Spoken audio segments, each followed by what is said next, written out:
My name is Reverend Father Dr. Vincent Kameri. I'm a Diocesan priest of Nairobi, presently assistant priest working at St. Peter and Paul, Kiambu Parish. I worked here at St. Peter CLAVERS as a parish priest between the years 1987 and 1992, precisely August 1987 to September 1992. Precisely just before me, Bishop David Kamau, then Father Kamau, had been parish priest here 7 months, having taken over from Father Padre Leonard.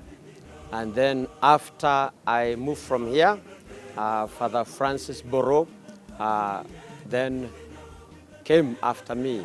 What I would easily know is that I continued, and then church records, baptismal register, marriage register, baptism register also has confirmation register. We continued just from like in the traditional way where I found them until I moved from this place. One thing I would say that we began quite a few small Christian communities, and then those which had been set had not yet been given patron saints or patronesses. So I can recall like here Mudhurwa, we had Teresia of the Child of Jesus, and then also Mary Immaculate Mudhurwa, and then we had Kirinyaga, we had St. Cecilia, and then we had Park Road there, we had St. Goretti, and then Ladimawe, we had St. Francis of Assisi, and later on we got St. Elizabeth of Hungary. And then besides that, something drastic happened because one morning, as I moved to the church for the very morning mass, which begins here at 6:15 a.m., I found the tabernacle had been opened and the ciborium had been kept on the side. And then we called His Eminence the Cardinal, that is the servant of God, Cardinal Otunga, and he came, blessed, and then we gave ourselves a punishment, and we put terrazzo in the church, which was really a development or progress in the church. I will certainly say that we had the terrazzo down the floor of the church, and then mainly that was the thing. But spiritual exercises like adoration of the Blessed Sacrament, the prayers in the small Christian communities, visitation to the small Christian communities, and of course then the Sunday masses and the daily masses, confessions on Saturdays are part and parcel as enterprise, if you like, in the ministry or apostolate. Did you face any challenges, or what were the obstacles along the way? I must say certainly, because as I said, Bishop Kamau had been here taking from an expatriate. So I was actually because he was only here for 7 months, and he had been with that expatriate Father Padre Leonard before, that literally I would say the one who was like a priest taking over from the missionaries would have been me. Therefore, time and again, you'd have been reminded of the missionaries. We knew the name like Father Thomas Ma. Actually, there is a time on account of the fact that you're reminded time and again. I would tell the mass of us, we have here to kind of like stay like Father Ma. I used to tell them, you can even say Ma. Just, he was such a name. He had been a military, a chaplain, but had been here for years and years as father in charge, and had done a lot of work.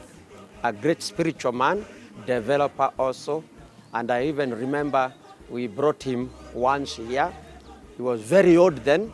He had come to step in for his nephew, Father Frank Comerford in Thika, and Christians here were very happy to have him after a long time. He said Mass for us, and we are very happy to be blessed by him.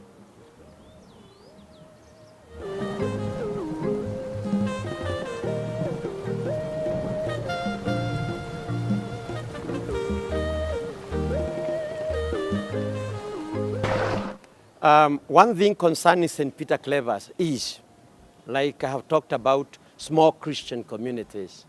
I actually didn't even mention, like we have St. Joseph Karioko and St. Augustine Bodeni, is that the vast majority of people come from outside the boundaries of the parish. They come from all over, because this is a traditional church. And indeed, it was referred to even there earlier as the African church, in the sense if you stepped in from Mombasa, you stepped in from Kisumu, you stepped in from Meru, from Kajiado, from places, you would be at home here. So, in the confines of the boundaries of the parish, then the Christians were not many. But those who would have been coming, because we had here 4 masses at that time.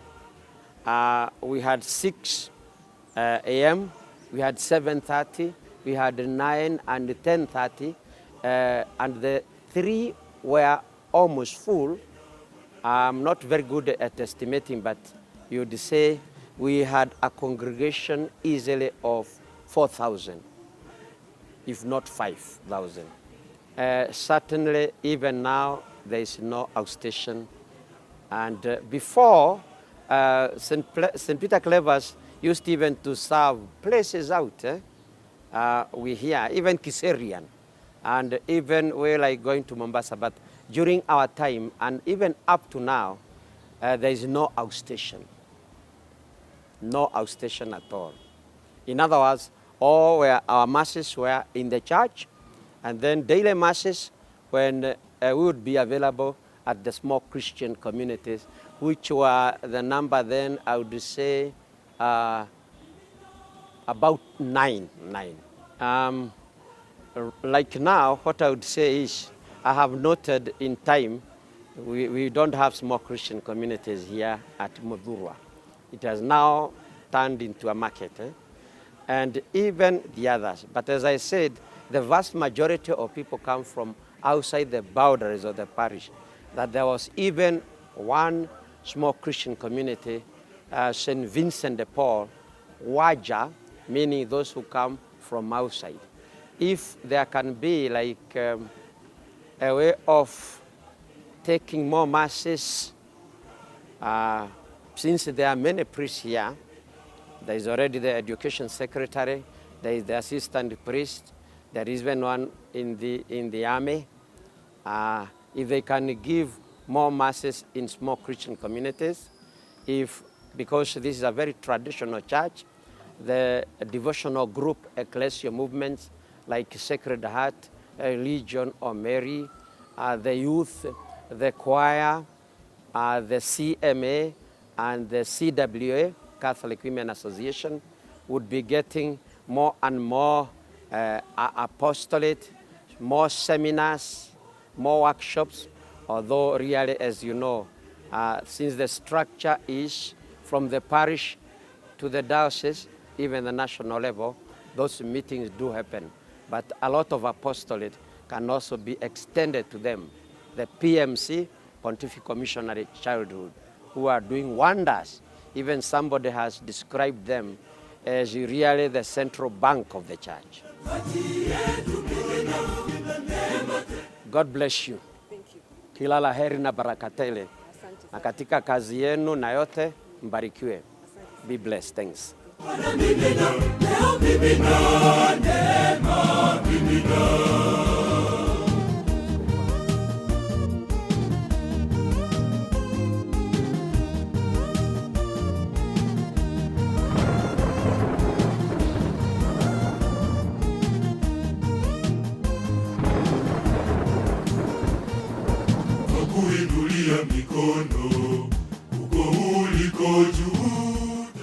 I will say, as I mentioned there, I remember when His Eminence the Cardinal assigned me to Nairobi, there is something that he mentioned there, that's Cardinal Tunga, the servant of God.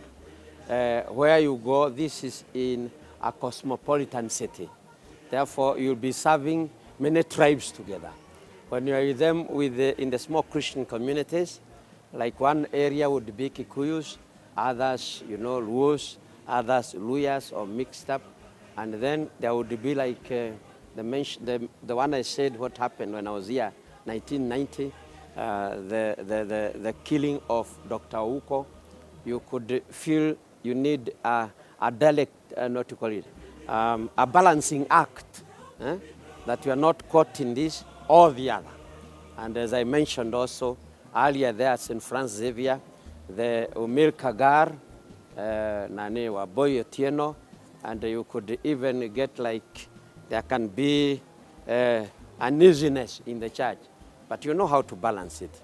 And they all know you are standing for Christ, you are proclaiming unity, but nevertheless, there can be these hiccups, and we sail over them, because everybody, any whatever background, we are all good-willed to proclaim the good news, to live the gospel message, understanding we are for the kingdom.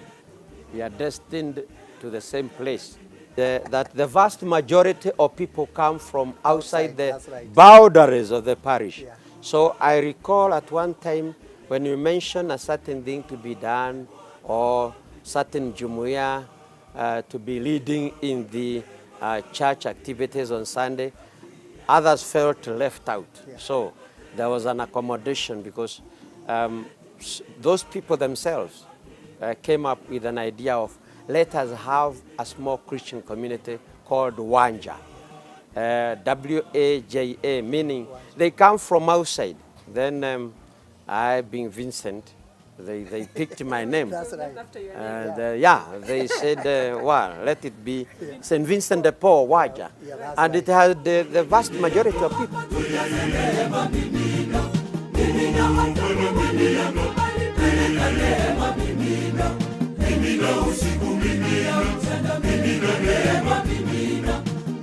Masika mimina, daima neema mimina.